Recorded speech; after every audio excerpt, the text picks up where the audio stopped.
Welcome to The Explainer. Today, we're going to break down one of the most famous stories ever told, all to answer a question that's way trickier than it sounds. So let's start with this simple question. Who is your neighbor? Now you might think that's easy, but believe it or not, thousands of years ago, this very question could spark some serious arguments. How you answered it? Well, it said a lot about who you were. See, for a lot of people back then, the world was kind of split into two. You had our people, friends, family, people like us, and then you had other people, strangers, foreigners, anyone who wasn't like you. People drew these invisible lines in the sand, and those lines decided who they thought they should help and who they could just ignore. Okay, so into this scene walks an expert in religious law, and he decides he's going to test Jesus with this exact question. But here's the thing. He wasn't really looking for an answer. Nope, he was trying to get a pass, a way to justify keeping those lines drawn between us and them. But Jesus doesn't get into some big, complicated debate. Instead, he does something completely different. He tells a story. And this wasn't just any old fairy tale, it was a story his listeners would have totally understood, something that felt real.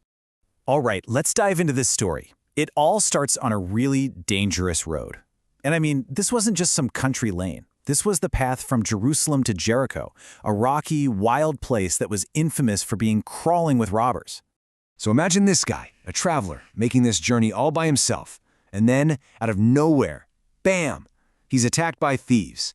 He's in really, really bad trouble. And these weren't just petty thieves. They were ruthless. They stripped him of everything he owned, beat him up badly, and then just left him for dead on the side of the road. Completely helpless, all alone. So there he is, lying on the ground, barely conscious. And as the story goes, 3 different people are about to walk down this same road. The big question is, who, if anyone, is going to stop and help this guy? The very first person to come along is a priest. A pillar of the community, a respected religious leader. If you were going to place a bet on who would stop to help, he'd be the odds-on favorite, right? But he doesn't. He sees the injured man, sees how bad off he is, and he literally crosses over to the other side of the road to avoid him. Just keeps on walking. Wow. No help whatsoever. Okay, so next up, a Levite comes down the road. He was a temple assistant, another religious guy. And this time, it seems different. He actually stops for a moment to see what happened. He looks right at the poor guy. He knows he should do something, but you can almost hear the gears turning in his head, convincing himself it's not his problem, not his responsibility. And just like the priest, he walks away, passes by on the other side. All right, so the first 2 were a bust. Now what's so fascinating here is that the third person to come along was someone nobody in the audience would have expected to be the hero. He was a Samaritan. Now you gotta understand, this is a huge deal. Jews and Samaritans, well, they did not get along. At all. They had this deep, long-running feud over history and religious beliefs. They basically hated each other. So for this wounded Jewish man, a Samaritan would have been seen as an enemy, the absolute last person on earth he'd expect any kindness from.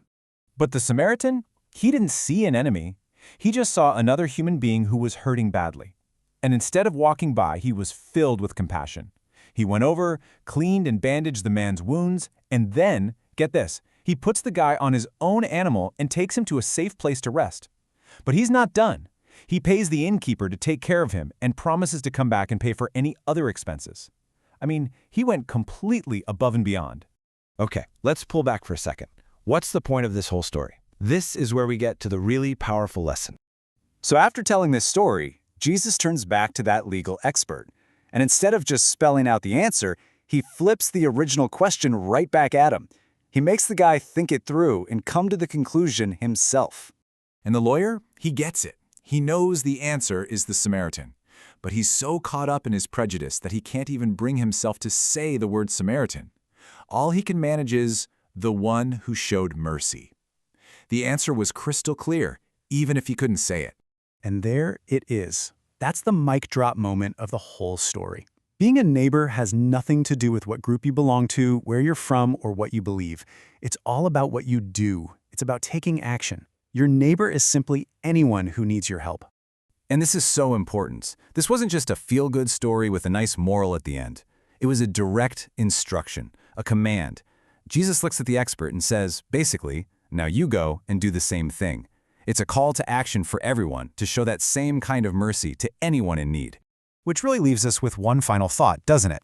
This ancient story isn't really about people thousands of years ago. It's about us, right here, right now, in our schools, in our communities, in our everyday lives. The question got turned on its head. It's not who is my neighbor anymore. It's who can I be a neighbor to today?